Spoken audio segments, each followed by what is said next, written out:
The world is a place of sounds, smells, and textures, but for some, it has never been a place of light. In the ancient Near East, to be blind was to be invisible. It was to live in a perpetual state of waiting. Waiting for a hand to lead you, waiting for a coin to drop into a cup, waiting for a mercy that rarely came. In the city of Jericho, a man named Bartimaeus sits by the roadside.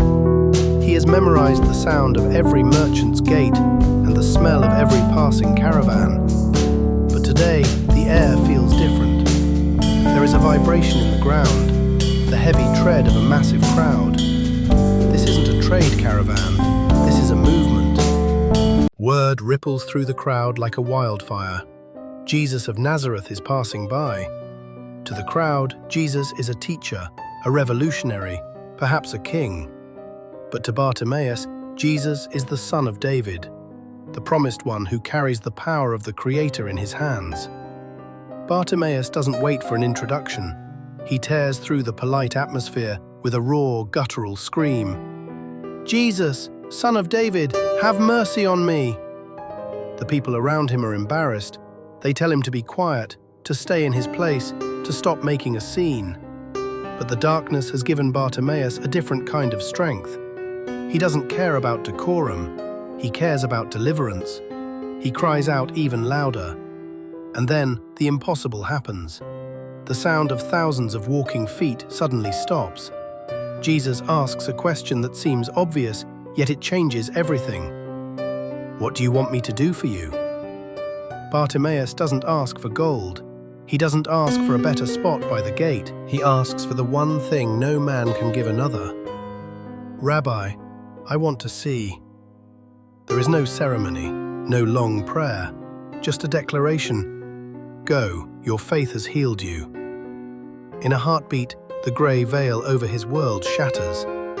The first thing Bartimaeus ever truly sees isn't the sun, or the palm trees, or the city walls. It is the face of a man looking at him with total, unwavering love. In Jerusalem, we find another man. Unlike Bartimaeus, this man has never seen a single ray of light. He was born into the dark. For him, blue or red are just words with no meaning. People look at him and see a theological problem. They ask, who sinned, this man or his parents? They see a curse. Jesus sees an opportunity for a masterpiece. He kneels in the dirt, the same dirt from which the first man was formed. He spits into the dust, kneading it into a thick clay. The crowd watches in silence as Jesus reaches out and presses the wet earth over the man's sightless eyes. It is a strange, messy, and deeply physical act. "Go," Jesus told him, "wash in the Pool of Siloam." The man has to trust the voice. He navigates the city by touch and sound, the mud drying on his skin. He reaches the water's edge. He kneels, scoops the cold water into his palms, and splashes it over his face.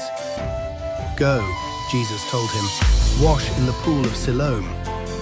The man has to trust the voice. He navigates the city by touch and sound, the mud drying on his skin. He reaches the water's edge.